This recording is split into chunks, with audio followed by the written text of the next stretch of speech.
Kung naay nagpuyo sa Bunal, Salay, Misamis Oriental sa punuan sa Balite, dinhi usab sa Cagayan de Oro City, adunay tawo nga nagpuyo ibabaw sa Balite.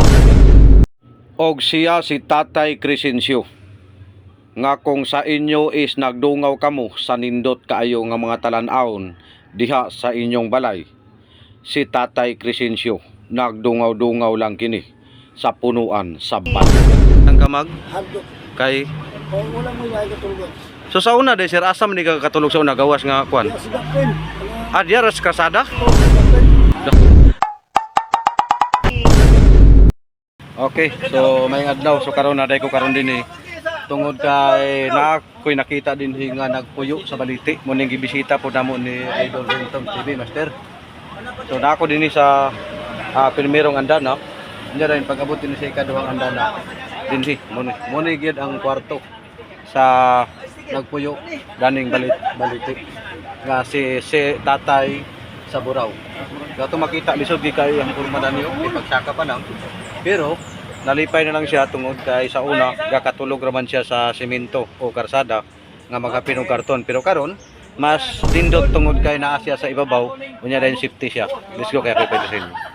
Kung atong lantawon ang maong Balite, mura ra gyud siya walay nagpuyo.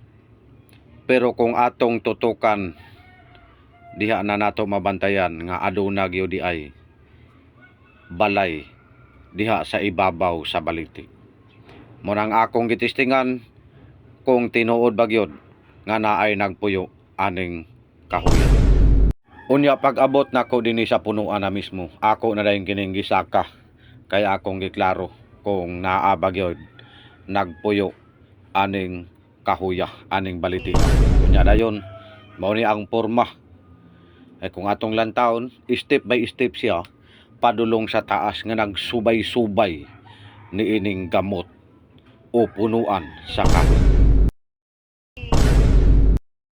Unya pag-abot nako sa ibabaw, nakita nako si Tatay Crescencio nga naglingkod dinhi mismo sa ikaduha nga andana sa Balite. So diri sir, pila nakakatuig nagpuyo aning ibabaw sa Balite sir? Mga example, mga 5 o 6. Pedugay na gid no kung atong lantawon, grabe gyud ko ano. Unsa man imong feeling sa ni sir nga nakakatulog ka ani? Okay ba yung pagkatulog diri? Okay man kung nalay panahon nga nakapagdili mo sabtan. Nakay dili ka nakay unsa man example kanang mga Bugnaw nga mukalit na gawid mo. mura ka gahilamon? Bugnaw kayo niya. Tulog ko ana. Mura ka gadamanon ana. Wah, pero matod pa ni Tatay Crescencio, mas okay na lang kuno dinhi ibabaw sa Balite kaysa sa ang kamag Hadlok. kay Wala mo yung katulog. so sa una de sir, asam ni ka katulog sa una gawas nga kwan? Kaya sigapin. Adya ras kasada? Sigapin. Kita mo na taga-truck diyan nagyari mo na tong pilit. So mas delikado ang sa didto, samantala naa na lang ka dinhi sa ibabaw sa Balite nagpuyo. Mao nang kung atong lantawon ang panagway ni Tatay, may gusto gid siya magkatulog sa kanang nindot nga katulganan, pero matod pa niya mas okay na lang gid kuno dani kaysa diha kuno siya matulog sa semento. Akyat tayo dito sa kwarto ni Tatay Crescencio. Medyo mahirap yung pag-akyat dito, pero at least nakakyat tayo. So as you can see guys, is yung bubong ni Tatay Crescencio is yung may gawas, dito ay gawa sa sako, may karton, may kahoy plywood. At saka ito yung sahig niya is may naka karton, pero yung ilalim nito is kahoy. So pang isang tao lang talaga natulugan dito. So ngayon is tatanungin natin si Tatay Crescencio. Tay, ilang taon ka na ba dito nakatira, tay? 5 taon? So medyo matagal-tagal na no? So dito, komportable ka ba dito matulog? Komportable? Ayos no? So sa ilang 5 taon mo sir, isang tanong lang, wala ka bang mga nararamdaman dito na mga kakaiba? Mayroon sir. Hala? Wala tayong makita. Okay, grabe. Ano sir? walang makita. Pero meron kang nararamdaman dito. Okay, so ngayon, sabi ni sir, medyo nang ano yung balahibo ko, tabi po, tabi po. So, ngayon tayo is kung okay lang sa inyo is, pwede matanong kung ano yung pinagkakaabalahan mo o yung trabaho mo dito sa lugar na ito. Libon.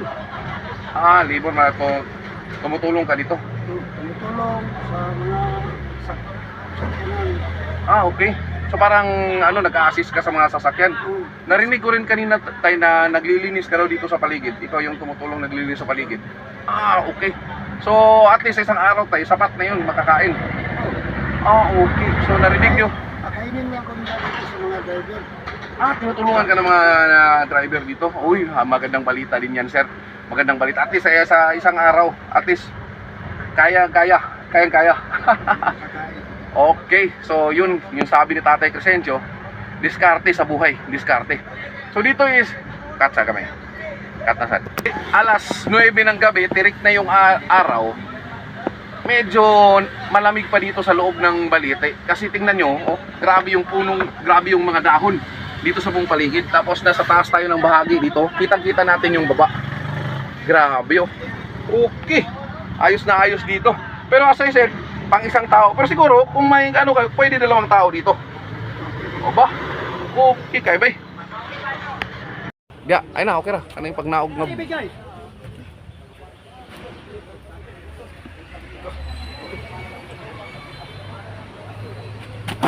So ayan. So master, kumusta ang imuhang pagkatkat dito sa imabaw? Okay ra ba ang kwarto ni Tatay Crescencio dito sa taas? Okay ra ba?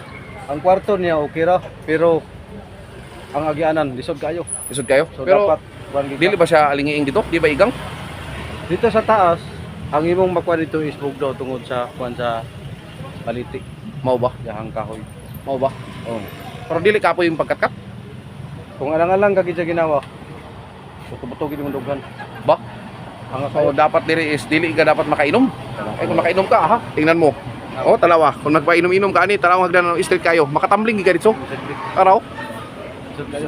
So, unsa may imong ikastorya karon master sa sitwasyon ni Tatay Crescencio na ba kay mga panawagan sa mga imong mga viewers? So kung naay mga kuan nato, mga idol nato nga mga ginagmay nga sobra sa ilahang kuan. Dati nung pwede ninyo siya ng piso-piso. Ba? Makahatag tang tatay, Bahala ginagmay no? bahala ginagmay Ba? piso-piso. Isa to yung mga naihumok ka kasing-kasing. Pwede ra. So guys, Kay atong lang taon luoy gid si tatay. Ako tinood nasaksihan na to. Dili lalim ang sitwasyon nga nagpuyo kara sa punuan sa isang kakahoy. Salamat master sa imong pagbisita diri sa balay sa Balite. Salamat master. Salamat.